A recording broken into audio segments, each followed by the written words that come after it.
Se producen más de 2.100 millones de toneladas de desechos cada año, lo que podría llenar un total de 800.000 piscinas olímpicas.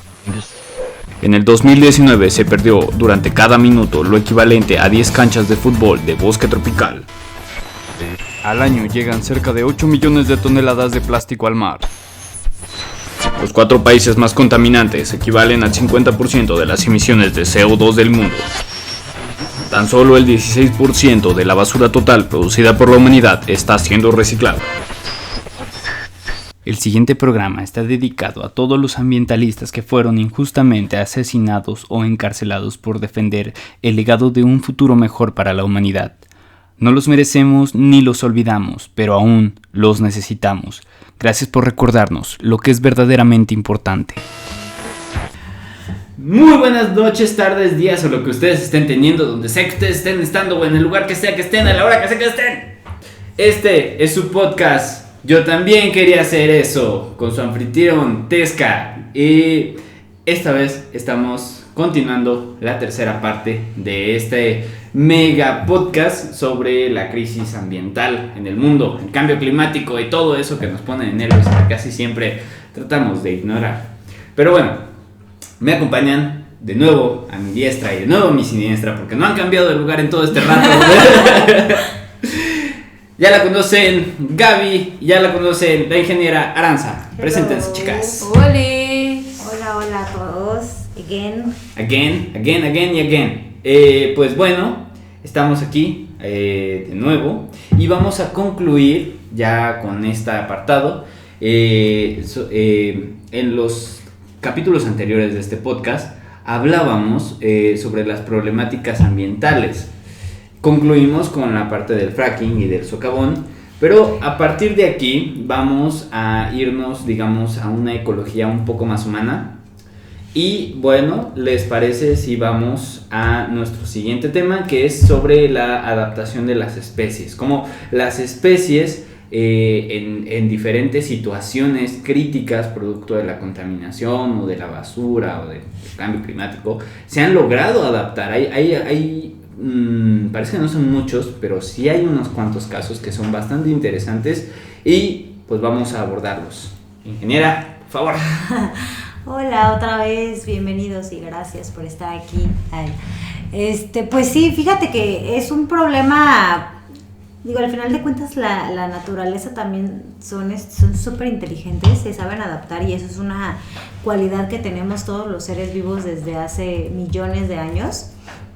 Sin embargo, tampoco quiere decir que está tan padre como el modificar el ecosistema de cada uno de pues, donde habitamos, ¿no? Uh-huh. Pero sí ha habido ciertas especies, hay especies que también, tanto por el... Fíjate, ahorita que hablábamos de este tema también estuve investigando un poco al respecto y sobre todo sobre especies que han tenido que cambiar más que nada y adaptarse porque pues bueno, la vida sigue, ¿no? Claro. Pero sobre todo porque el cambio climático, aunque tal vez tú no lo notes, ¿no? Tú como ser humano es muy fácil a lo mejor como seguir la vida y adaptarte a un clima y a lo mejor compras ropa y ya ropa de frío, ropa de calor y te adaptas a la ropa que tienes todos los días, ¿no? Hoy hace calor, te pones algo que hace fresco, ajá, uh-huh. O hace frío y te pones un suéter, uh-huh. Sencillo, ¿no? O hace calor pero sales con el suéter por si te agarra el frío. Y las especies no son iguales, ¿no? O sea, a veces del cambio climático hay especies, incluso hay aves, o sea, hay aves que les cuesta adaptarse porque tienen un ciclo, o sea, conocemos como las mariposas monarcas, las abejas, las cigüeñas, o sea, hay diferentes tipos de animales que tienen un ciclo en el que ellos se tienen que adaptar para, pues, tanto conseguir sus alimentos como para, pues, adaptarse al clima que hay, ¿no? Uh-huh. Y sí, ha habido también especies que... Bueno, yo hablo un poco más sobre el cambio respecto al clima, ¿no? Uh-huh. También hay especies que han adaptado su vida hacia la fragmentación, que han sabido también adaptarse a tipos de contaminación y hay mucha tecnología hoy en día en la parte microbiológica de muchas especies que ayudan a la bioremediación, incluso siendo especies pues microbios, o sea, hablando de microbiología, que se pueden adaptar y que pueden ser también una especie de bioremediación hacia, por ejemplo, hidrocarburos. Hay muchas especies que ayudan a mejorar la calidad del agua, al degradar de una forma más sencilla los hidrocarburos. Pero también hay especies que han tenido que adaptar su vida a otro tipo de lugares, porque los climas también han cambiado, los vientos, las aguas, y pues todo esto a raíz de varios fenómenos que ocurren en el mundo por causa de nosotros, de los seres humanos. Y aquí es importante mencionar porque, como mencionábamos en el podcast pasado, hay especies que también se han extinguido, ¿no? Porque no han sabido tampoco adaptarse, y hay especies que también han sobrepoblado ciertos lugares y que también terminan siendo una plaga para nosotros, y requieres volver a meter, o a, ¿cómo se dice?, a adaptar nuevas especies a otros lugares. Y eso es lo que va generando como pues un problema en el ecosistema. Entonces, bueno, es importante en el tema de la bioremediación conocer como varias especies que sí se adapten hay ciertos microorganismos, microorganismos que nos ayudan, que están muy involucrados hoy en día, y hay muchas tecnologías que nos ayudan a saber que ellos pueden ayudar a la remediación del agua, sobre todo, que se adaptan a climas. Hay especies de corales también que han sabido adaptarse a todo este problema que desgraciadamente hemos aventado a los mares, que son hidrocarburos. Y pues yo creo que sobre todo la parte de, igual las abejas, es lo que quería mencionar, se me estaba yendo, como la parte de las abejas también, que se han sabido adaptar suficiente a la forma en la que estamos viviendo ahora, que tiene mucho que ver con lo que mencionábamos en el podcast pasado sobre la fragmentación, porque bueno, que las abejas al final de cuentas nos ayudan a poblar un nuevo ecosistema. O sea, su polinización no solamente es como para ellos buscar alimentación, sino ellos mismos, todos los animales nos ayudan a hacer un nuevo ecosistema. Entonces, creo que a pesar de todo esto, no te sabría decir como especies específicas, a lo mejor tú nos puedes ayudar en eso, específicas que se han sabido adaptar. Sin embargo, creo que las especies tienen un reconocimiento más grande al saberse adaptar a nuevos climas entorno, y a nuevos entornos, a nuevos ecosistemas, que nosotros mismos, que al contrario de ellos hemos como destruido, o nosotros hemos adaptado el ecosistema en vez de que ellos se adapten. Y eso es un mérito hacia la naturaleza, y a reconocer nuevamente que la Tierra sigue viva, y son ellos quienes están adaptando a nuestra nueva, a lo que estamos haciendo con el planeta. El tema de las abejas, que últimamente siento que es un boom, y hay que mencionar el por qué. Porque mucha gente dice como sí, hay que cuidar las abejas, pero ¿por qué? Y no conocen esta parte de la polinización, que es muy importante, que es al crear una fragmentación tan sencillo como una carretera que parte el ecosistema de un lado a otro. O sea, una especie no sabe lo que está pasando, ¿no? Y se crea en ese momento un manchón que crea que mucha pérdida de vegetación, pérdida de nutrientes, lo que tú quieras. Entonces, por ese lado es la importancia del mantener una especie, y que pues siguen afectando todo lo que nosotros estamos haciendo, sigue afectando. O sea, el cambio climático en general sigue afectando como la continuidad de las especies. Claro. Entonces, pero bueno, no sé, tú, a ver, ayúdanos con pues yo tengo especies que conozcas. Sí, tengo unas cuantas, algunos casos de cómo la misma vida se ha ido remoldeando y readaptando. El primer caso es lo baso en un estudio que se hizo, me parece, hace 2 o 3 años, en el cual descubrieron que las plantas se estaban adaptando a las altas concentraciones de CO2 y de metano en la atmósfera. Resulta ser que las plantas tienen unos agujeritos que se llaman estomas. Los estomas, digamos, es como por donde respiran sus hojitas. Entonces, cuando hacen el proceso de la fotosíntesis, por los estomas absorben la radiación y absorben el carbono, y por esos mismos estomas expulsan el oxígeno por resultado de la fotosíntesis, pero también por esos mismos estomas es por donde respiran y arrojan dióxido de carbono en su proceso de respiración. Recordemos que las plantas, la fotosíntesis es como su proceso de alimentación, pero aparte tienen un proceso de respiración. Por eso no es bueno dormir en una habitación con plantas y con la ventana cerrada, porque te sofocas, pues, porque ellas jalan oxígeno, tú jalas oxígeno y los dos tiran dióxido de carbono.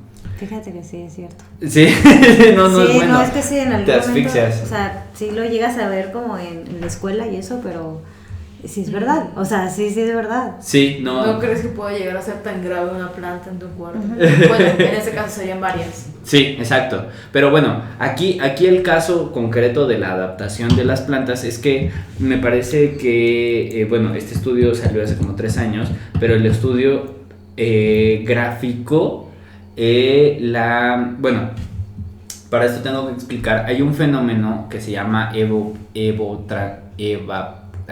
evotranspiración, que es la relación de agua que pierden las plantas en su proceso de fotosíntesis. Cuando absorben dióxido de carbono y arrojan oxígeno, también arrojan agua. Y la evapotranspiración tiene un límite crítico donde las plantas no pueden absorber más dióxido de carbono, porque si lo hacen, a la hora que lanzan el oxígeno tiran más agua y se pueden deshidratar.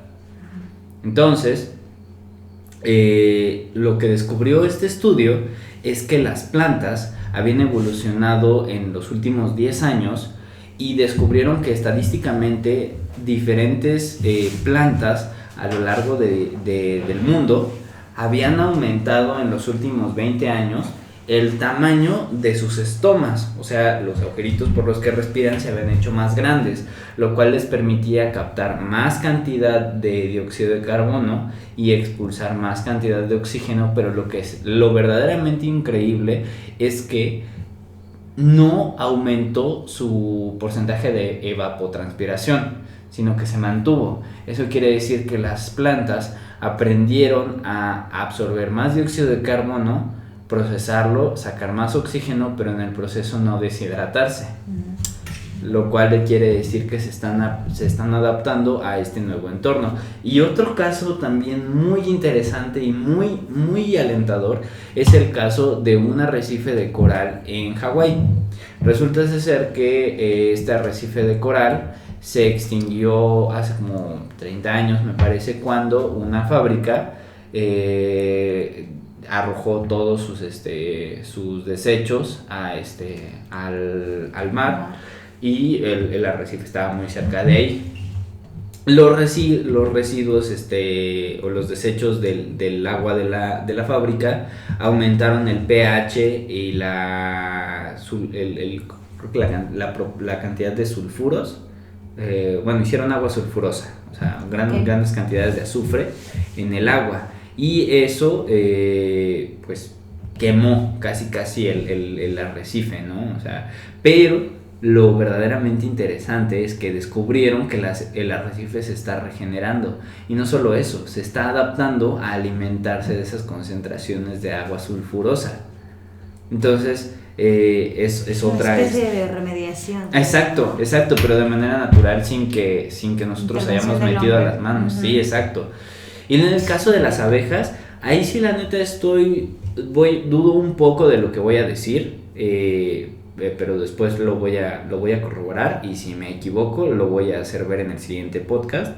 Pero me parece, bueno, las abejas tienen una estructura como organizacional muy clara, ¿no? O sea, hay obreras, hay zánganos que defienden la colmena y la reina que se dedica a criar más obreras y más zánganos.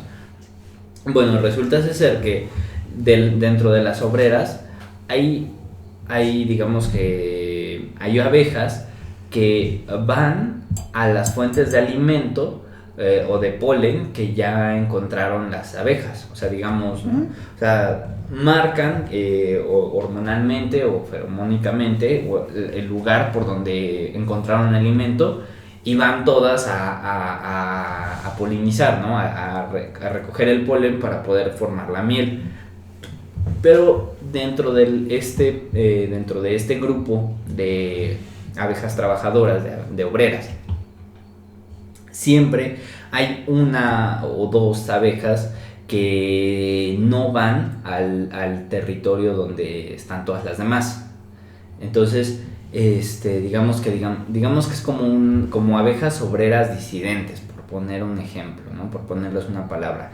Digamos que mientras 30 abejas están en un lugar donde ya supieron que hay fuentes de alimento, estas otras 2 o 3 abejas se van por ahí a explorar, a buscar otras fuentes de alimento. Entonces, aquí es donde yo tengo mi duda de lo que voy a decir, pero me parece que que últimamente ha aumentado el porcentaje de abejas como exploradoras, precisamente porque hemos ido alterando el ecosistema. Entonces ya no hay patrones tan claros que las abejas pueden utilizar para saber, aquí hay una fuente de alimento. Entonces, cuando escasea la comida, el rol de las abejas exploradoras es crucial para poder encontrar futuras fuentes de alimentos. Entonces parece que nuestro entorno ha hecho que aumente la proporción de abejas exploradoras para poder encontrar otras fuentes de alimentos. Igual, otros 12 casos de animales que se han podido adaptar muy bien a los nuevos entornos, me parece que son las medusas, las cuales tienen un mecanismo de cuando hay una amenaza, avientan todos sus gametos al agua, o sea, sus células reproductoras las avientan como un mecanismo de defensa. ¿Por qué? Porque si hay un depredador o hay un entorno hostil, aventar sus gametos puede ayudar a que se perpetúe la especie aun si el individuo se muere. Bueno, resulta ser que a raíz de que las medusas son organismos muy sensibles, entonces a raíz de que ha habido un aumento en las temperaturas, de la temperatura promedio del océano, las medusas han entendido este cambio de temperatura como una amenaza. Entonces, últimamente han estado aventando este mecanismo y se han estado mega reproduciendo y se han adaptado muy bien a este entorno. De hecho, ahora ya empiezan a ser incluso una plaga las medusas. Okay. Y el último caso de organismos que sé que se han adaptado muy bien a los entornos modernos han sido los cuervos, que incluso parece que están empezando a evolucionar para desarrollar una especie de lenguaje básico, e incluso han descubierto que ya pueden desarrollar un cierto grado de lógica, pueden memorizar entornos y pueden aprender.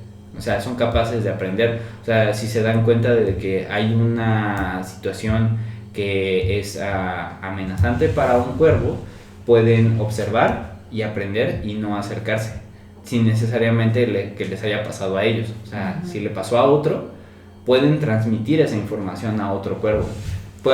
Incluso pueden reconocer formas, colores y tamaños y organizarse. De hecho, algo muy interesante de los cuervos es que cuando hay una amenaza, se organizan para formar como una especie de muro entre todos ellos, y los aleteos y los picoteos de los cuervos alejan a los depredadores. Está muy loco, parece que los estamos haciendo evolucionar cada vez más rápido. Pues, sí, hay cosas padres, o sea, Sí, digo, no sí, tan padres, porque digo, qué bueno por ellos. sí, Pero sí. qué mal por nosotros, ¿no? O sea, digo, hay ciertas especies que también han tenido que cambiar sus ciclos de invernación, Sí, o de los ciclos, reproducción. o sea, o lo que tú decías, ¿no? O sea, hay ciertos animales que, bueno, en la antigüedad que éramos nómadas y que dejábamos como un espacio entre cada estación o cada temporada para que se producieran. Pues ahora muchos animales tienen que viajar a otro tipo de lugares, ya no emigran al mismo lugar que a lo mejor tenían siglos y millones de años porque el clima era adaptado para ellos, era cálido o no, ahora tienen que ir a otros lugares y viajar más, volar, caminar, nadar, lo que sea para poder estar bien, o sea, hablando del cambio climático también, ¿no? Claro. Digo, hay cosas que sí están padres, esas cosas están muy padres, o sea, Sí, qué por bueno lo de por las ellos. plantas y lo del coral. Y que además nos ayudan, o sea, que Sí, siguen sí. siendo nobles con nosotros a pesar del daño. Sí, de hecho otra de las cosas interesantes es que, por ejemplo, descubrieron que hay bosques gigantes congelados en la tundra y que con el calentamiento global se están derritiendo y están aumentando la masa arbórea del planeta. Y pues digo, es como si de la nada aparecieran árboles maduros, gigantes, con todas sus funciones respiratorias y fotosintéticas que ayudan a mitigar precisamente el problema, ¿no? Entonces, vaya, es como si en cierto modo el planeta ya hubiera tenido preparado ciertos métodos de emergencia. Autodefensa. Ajá, sí, para regular las alteraciones del ecosistema global. Pero bueno. Seguramente fue así. Sí, seguro fue así. ¿Quieren decir algo más de este tema o nos vamos al siguiente? ¿No? No digo que se pudo decir, es que la naturaleza ha vivido. El humano solamente ha sido una muy pequeña fracción de todo la historia del planeta, y la verdad es que la naturaleza se va a adaptar, sí, no con nosotros. Sí, es como dice en la película de Jurassic Park, la vida se adaptará. Sí, tal cual.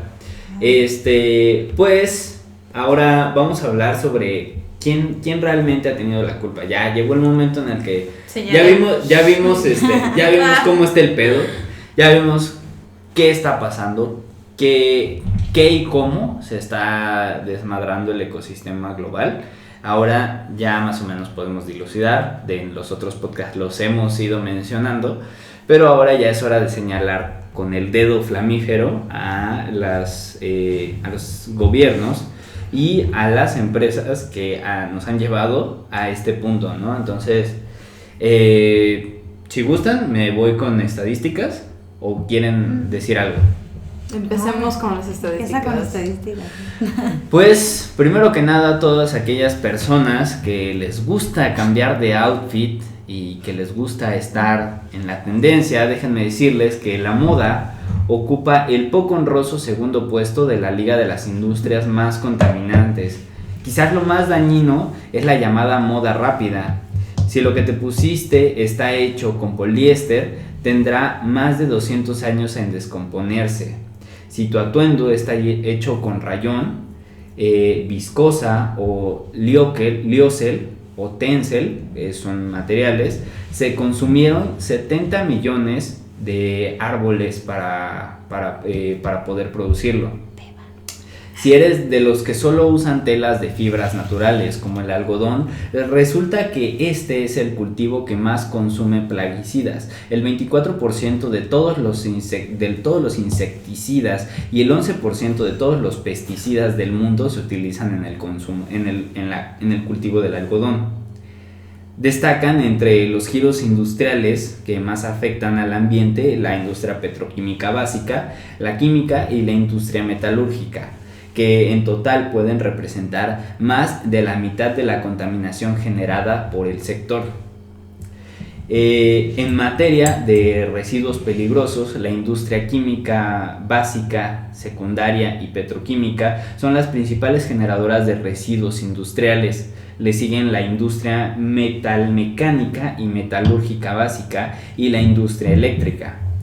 La industria azucarera, a su vez, tiene una tecnología con 45 años de antigüedad en promedio y presenta efectos contaminantes sobre el agua derivados de su elevado consumo energético, sus descargas de altas temperaturas y su gran contenido de materia orgánica. La industria minero-cuprífera, o sea, la que trabaja con el cobre, presenta efectos de contaminantes del agua por descargas ácidas de metales, cianuro de sodio, que es venenoso, es tóxico, minerales radioactivos, aceites lubricantes usados y sólidos suspendidos y del aire por partículas de polvo derivadas de sus procesos. O sea, avienta, a ver, voy a traducir este último párrafo, avienta agua ácida, que después puede provocar lluvia ácida, avienta metales pesados, avienta cianuro, que es venenoso para los humanos, avienta minerales radioactivos, avienta aceites que no se pueden, que pueden asfixiar a seres vivos, y avienta partículas de polvo derivadas de sus procesos, o sea, gases de efecto invernadero, halocarbonos, etc. Todo mal, beban. La industria de la celulosa y del papel contamina el agua con materia orgánica y sustancias químicas cloradas y el aire como resultado de procesos de combustión. Como mencionábamos en la primera parte de este podcast, para que tu papel bond esté blanco o para que tu papel del baño esté blanco, se necesitan cantidades exorbitantes de cloro que después de haber sido utilizadas para blanquear el papel, es desechado y tirado a un río donde después ese cloro va a matar plantas, animales, microorganismos y probablemente envenenará a uno que otro campesino.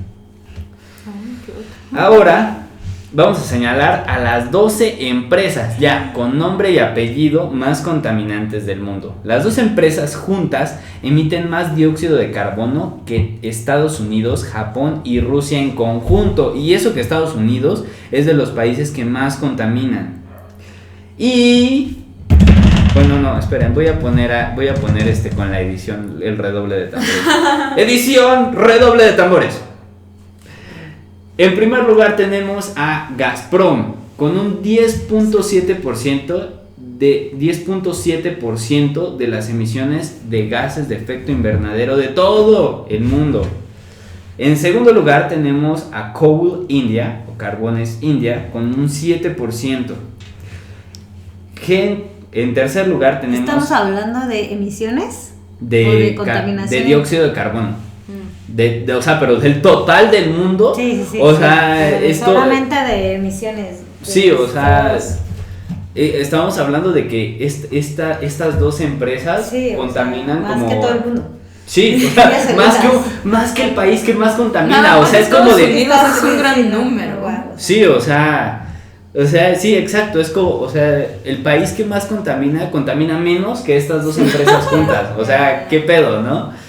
A ver, en tercer lugar tenemos a Glencore Strata con 6.9%. En cuarto lugar tenemos a PetroChina con 6.9%. Tenemos en quinto lugar a Rosneft con 6%. En sexto lugar tenemos seguramente la han conocido, la empresa de Shell, que se dedica a toda la cuestión de los automóviles, 5.8%. Tenemos a ExxonMobil en el séptimo puesto con un empatado 5.8%. La empresa Total en el octavo lugar con un 5.1%. En el noveno puesto tenemos a China Petroleum and Chemical Corporation con un 5.1%. En el décimo puesto tenemos a Petrobras, que me parece que es rusa o es brasileña, creo que es brasileña, con un 4.9%. BP en el onceavo lugar, pero BP yo recuerdo que... es British Petroleum, sí, British Petroleum. Ajá, que es una empresa así grande, de hecho creo que a raíz de que se ¿cómo se le dice? Se privatizó el petróleo. con la reforma energética en México, esta fue una de las primeras empresas que brincaron. British Petroleum es una empresa así grandísima, está en todos lados de la generación de combustibles y genera el nada pequeño, 4.1% de la emisión de gases de efecto invernadero mundial. Y finalmente tenemos a Chevron con 3.6%. Ahora vayamos a los países. China, por supuesto, con su 30.3%, Estados Unidos con su 13.4%, India 6.8% y Rusia 4.7%. Son los países que más contaminan, pues emiten, y agárrense de su silla, el 55% del CO2 mundial. Solamente unos cuantos países. Exactamente. Felicidades a China, Estados Unidos, India y Rusia por su crecimiento económico a costa de la estabilidad y salud mundial. Felicidades. Y que chinguen a su madre todas las personas que te dicen que tenemos que aspirar a ser como Estados Unidos. Pedazos de estúpidos. Bueno. Aire acondicionado. Sí, exacto, automóvil nuevo, iPhone del año, ¿no? Comida súper buena. Sí. La vida en California es lo mejor. Sí, no hay que aspirar a eso. De hecho, al contrario, esos son los principales culpables y deberíamos estarlos señalando y exigiéndoles.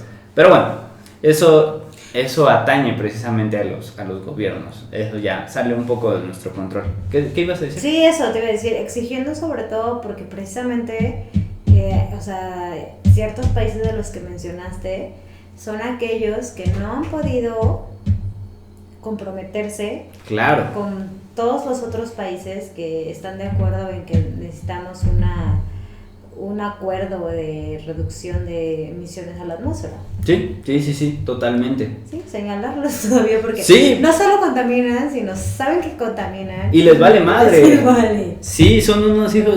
Y ¿sabes qué es lo peor? O sea, que la verdad es que son los que siempre tienen, se rasgan las vestiduras diciendo de no, es que tenemos que salvar el mundo.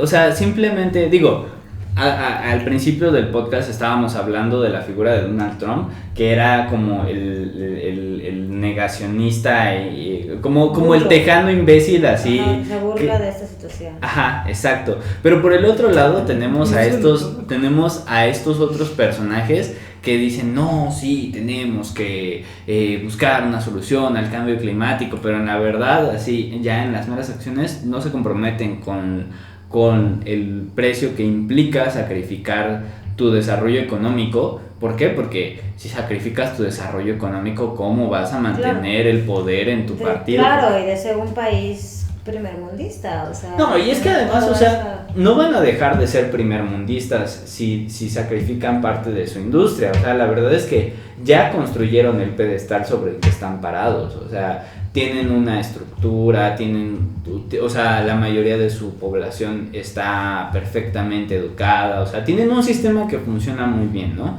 El problema es que ya no van a tener el PIB número 1, que eso es lo que tiene mucho peso, y también es que al hacer eso va a venirse abajo toda la estructura económica que ha permitido que Estados Unidos llegue a donde esté ahora. O sea, porque realmente estas macroempresas se van a ver afectadas, y aparte de que, o sea, probablemente a los super ricos les vale 3 hectáreas de chorizo y no les va a afectar a su lujoso estilo de vida, pero sí va a afectar al semilujoso estilo de vida de la clase media que aspira a ser como los super ricos, y que al final son los que ganan las elecciones.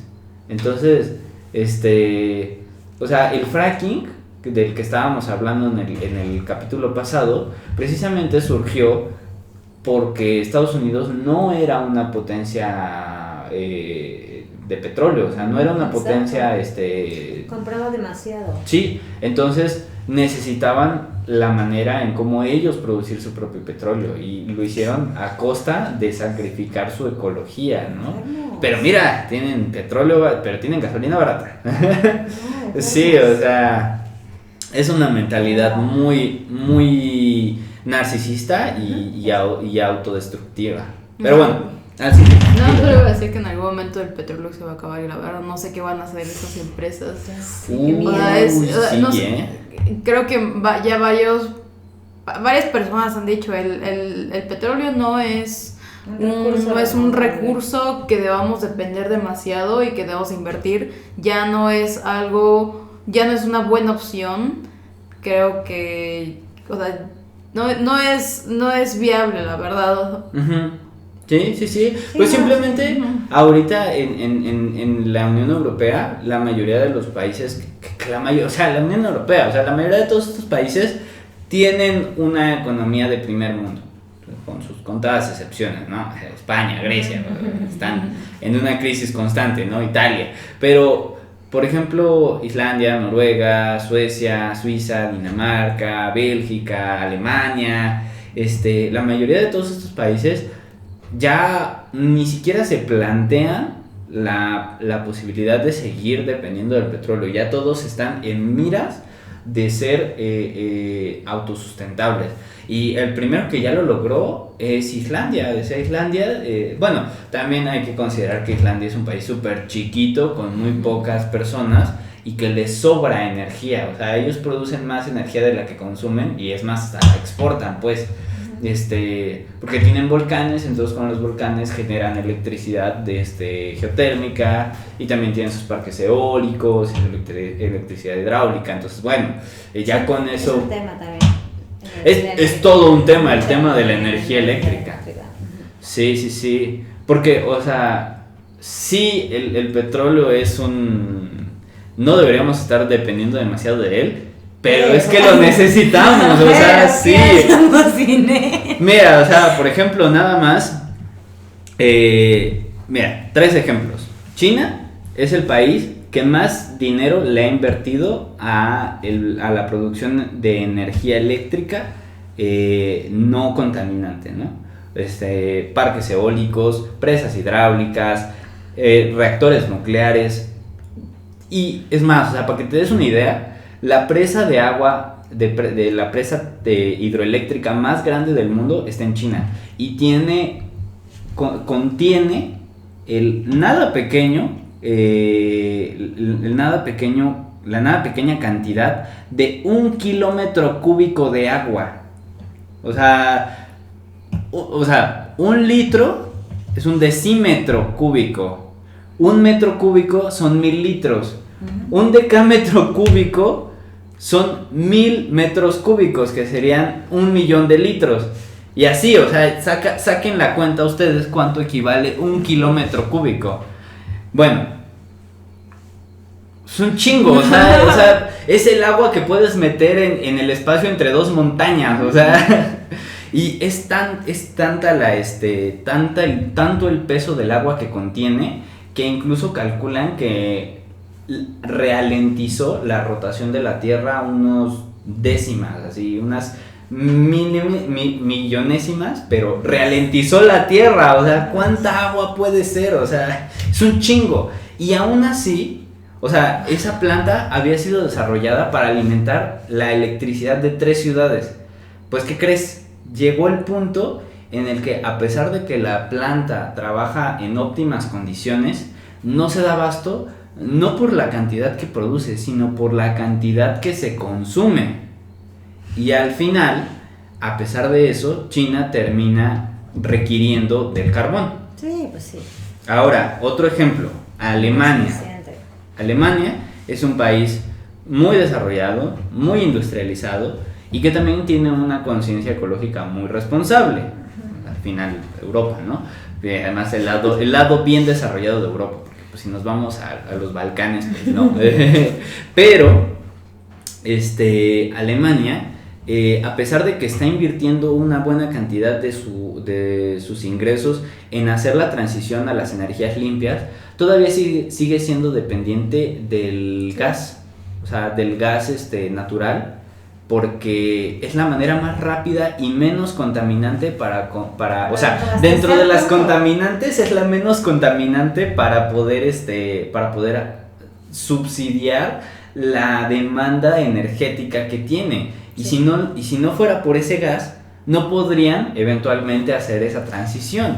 Sí, desgraciadamente, si habláramos únicamente de energías limpias, Ujú. no podríamos No se puede. abastecer este mundo. O sea, siendo realistas, o sea, a lo mejor un 20% por país, o sea, es algo, pues, que no, o sea, sí estoy a favor de las energías limpias, Ujú. súper a favor, Sí, porque, pues, como lo decimos desde todo el tiempo, un granito es un granito. sí, claro. Pero jamás, o sea, no se puede comparar todo lo que se necesita en todo el mundo y abastecer y la demanda de electricidad, de luz, de energía, todo lo que se necesita. Que además dependemos mucho del clima. O Sí, sea, esa es la otra. Esa es la otra, ¿no? O sea, dependemos mucho de que haga frío o calor, de que haya viento. Sí, Sí, o sea, cualquier Sí, es una persona que se haya problemática. ido a unas cabañas que funcionen con energía solar sabe lo desesperante que es que de repente, ¡pum!, se te apagó la luz. ¿Por qué? Pues porque pasó una nube y ya, chinga su Sí, madre. o no hay agua caliente. Ajá, o no hay agua caliente, o no puedes cargar nada, ya, Puede valió ser madre. comer, ay, perdón. Sí. Sí, o sea, hay ciertas cosas que desgraciadamente, o sea, eso de la luz, o sea, déjate tú ya si te bañas con agua fría o caliente o Ajá. cocinas con leña, ¿no? La luz. Pero la luz, o sea, sí es algo que no podríamos con toda, o sea, y más dependiendo del clima y de la inestabilidad como tiene ahorita el clima, Ujú. o sea, depender de energías al Sí. 100% limpias. Sí, y es que además, ¿sabes qué? También otro de los grandes problemas que tienen las energías limpias es que, aparte de que no son estables, que eso ya de por sí es un gran problema, el otro es que es muy difícil retener esa energía. Ujú. No la puedes almacenar, Usarla. es muy difícil, tienes que usarla en el momento y si se Sí. acabó, pues se acabó y ya, tan tan. Y entonces, ese es uno de los grandes problemas. Nada más para poner en perspectiva, aquí en México se ha escuchado, o sea, nada más aquí en Oaxaca se ha escuchado mucho del megaproyecto, de las eólicas que producen una gran cantidad de electricidad por la ventosa y así, que son parques hidroeólicos. Bueno, según los datos del INEGI, el 6% de la energía total consumida por México es por presas hidroeléctricas. El 0.9% de la electricidad es por parques eólicos. 0.9%, no llega ni al 1%. Y agárrense de sus sillas porque el 94% de la energía que consumimos al día es producida por la quema de carbón, petróleo y gas. Entonces, pues sí, estamos en una situación muy complicada. Y cuando hablamos o sea, al final seguimos atados al petróleo, pues, o sea, es muy bonito hablar de energías limpias y todo, pero no solucionan realmente el problema. O sea, aquí hay dos opciones: o encontramos una energía lo suficientemente buena, que ahorita la mejor apuesta es la energía nuclear. Pero Es bueno, también es un tema, ¿eh? es un tema, También tiene es un muchas tema. aristas, pero la verdad es que a mi punto de vista creo que es la mejor opción que tenemos. O sea, porque la cantidad de energía que produces es absurda, o sea, es pendejamente grande y la cantidad de contaminación es menor en relación a la cantidad de energía que consumes. Y además hay protocolos muy específicos de cómo tratar con esos materiales. Entonces sí. A mí la energía nuclear me da como un Ñañaras. guácala, qué rico. Sí, como que- sí, claro. O sea, así es como de que hoy digo, vamos a hacerlo, Vamos a pero hacer- mañana digo, no.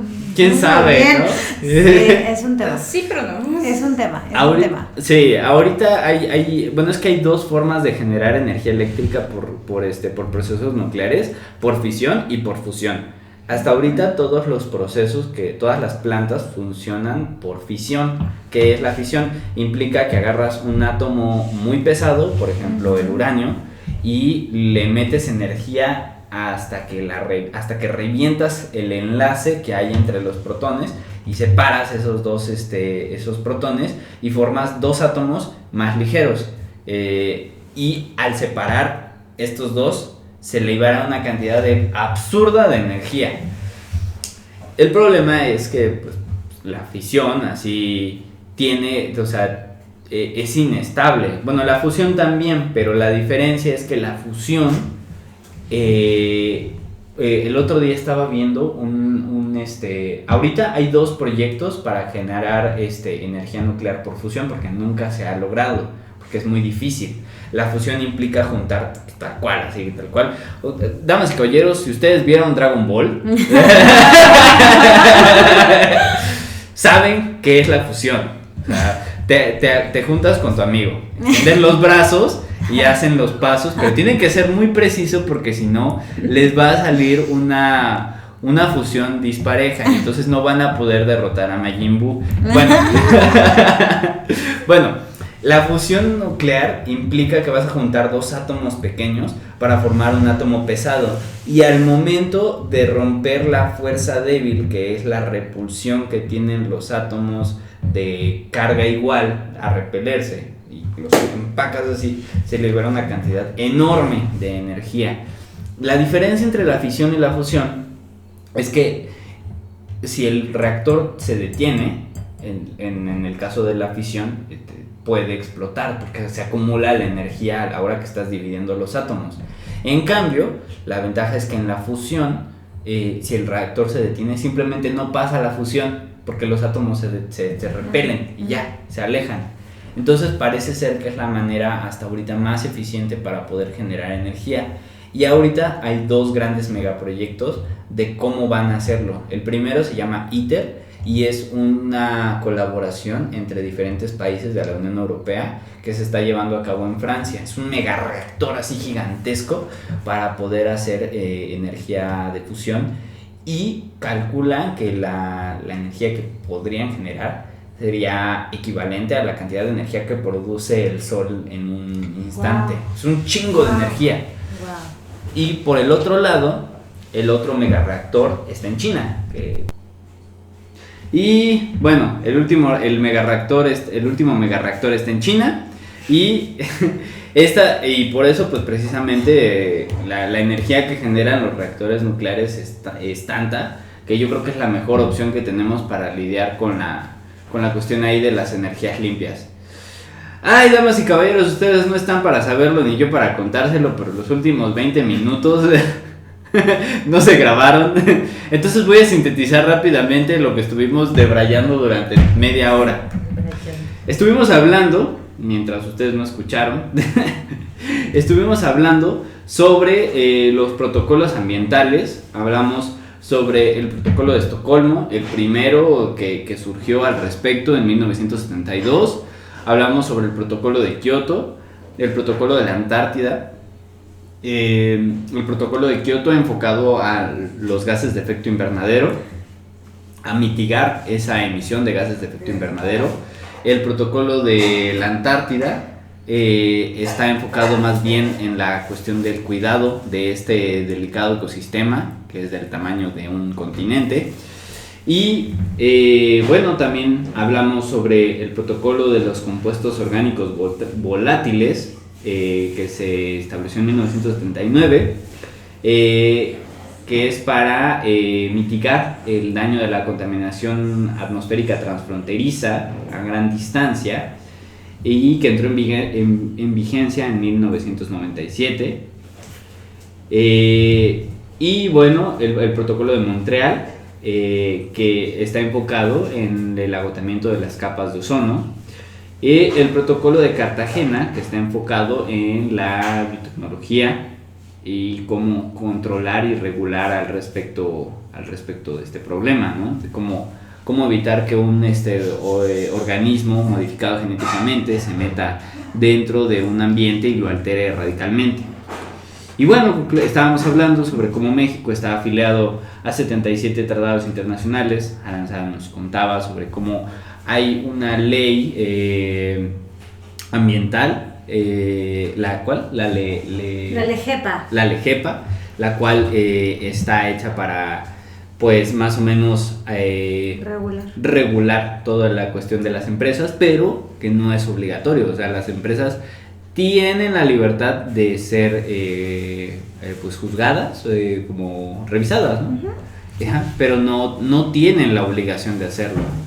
Y bueno, ya en últimos momentos estábamos hablando sobre pues las consecuencias ya personales, ¿no? O sea, contaba el caso de una chica que decía que ella le gustaba utilizar el popote porque le gustaba cómo se sentían los dientes, pese a que le dijimos, entre otras personas y su servidor, que era una decisión muy egoísta por las consecuencias ambientales que eso conlleva, ¿no? Y Gaby nos estaba contando sobre cómo en un restaurante le tocó ver como una señora exigía una segunda bolsa de plástico para poder llevar separada su verdura, porque no quería que los tomates se fueran pegados con la lechuga. ¡Qué insolencia! Pero bueno, gente pendeja, sí, exactamente. Pero bueno, ¿quieren que vayamos como concluyendo después de 4 horas de estar hablando sobre el tema del calentamiento global? ¿Qué opiniones tienen? ¿Qué conclusiones se llevan? ¿Gaby? Vamos a... Gracias. Pues primero que hay que pensar bien en qué clase, pero bueno, ya habías mencionado qué clase de producto vas a comprar. Si vas a comprar algo que quieres que dure años, invierte en algo que sabes que valdrá la pena, que está hecho de calidad, que sabes que te va a durar años, que no importa el precio, ese objeto te va a rendir el precio y además el consumo energético que tardó para elaborarse. También ve la forma en la cual hay pequeñas cosas que puedes hacer como persona, entre las cuales están: regala tu ropa si es que no la quieres, o dónala. Ve si alguien más necesita algo que tú vayas a desechar. Antes de que vayas a tirar algo, pregúntate si alguien más le puede dar otro segundo uso. Que no sé, ahora sí, hay tantas cosas que la verdad no puedo hacer, pero principalmente es tú piensa en tu consumo y qué es lo que vas a, si estás dispuesto a lidiar con las consecuencias de lo que estás tirando. Claro. Sí, estoy de acuerdo. Infórmate bien. Igual, infórmate bien de qué productos, de qué material están hechas las cosas que estás invirtiendo. Porque, por ejemplo, he visto muchas personas que dicen, pues vamos a empezar a hacer todo de vidrio y todo de aluminio y que pues es mejor porque no es PET y el PET... no, en realidad el vidrio y el aluminio es lo mismo y es más, gastan más energías en su producción. Claro. Y en su reciclaje igual lo mismo, pero más es ver el uso que le estás dando a esos plásticos de un solo uso y en serio si lo necesitas hacer. Lleva tu topper, no es... Claro. O sea, siempre puedes llevar un topper y dices, es que como voy, no, pues mete un topper a tu mochila, o ya venden toppers que los puedes desarmar y armar. No, o sea, ya las personas, hay inventos para evitar ese tipo de negligencias. Y solamente es cuestión de que investigues y también tú te hagas una cultura. No es muy difícil. Bueno, va a ser difícil al inicio, pero puedes hacerlo. No te preocupes. Sí, excelente. Sí, lleva un bote de agua donde vayas. No compres botellas embotelladas. Sí. ¿Aranza? Pues yo creo que contribuir con el medio ambiente ya es una obligación. O sea, no es como de que... quiero y me gusta y me acomoda. O sea, me encanta recordarte que no hay un planeta B por el momento. ¿Aún? Y pues cuida porque pues ponte a pensar que pues aquí vivimos varios, ¿no? Y lo que tú haces tiene consecuencias, sobre todo. Lo que dijo Gaby, pues me pareció algo muy importante y hermoso, es cierto. O sea, piensa todo lo que estás haciendo todos los días, todo lo que consumes, de qué manera puedes reducir ese consumo, de qué manera el reducir también ayuda muchísimo al ecosistema, al planeta, y sobre todo que pues nosotros, o sea, el planeta no nos pertenece, o sea, nosotros pertenecemos a él. Y nosotros somos quienes tenemos que hacer cuidado de él. O sea, si quieres seguir viviendo y tener, o sea, una vida por lo menos digna, pues dale ese cariñito que tú crees que mereces. Cuida lo que estás consumiendo, sé responsable de lo que estás consumiendo, porque no eres el único, somos millones de personas más.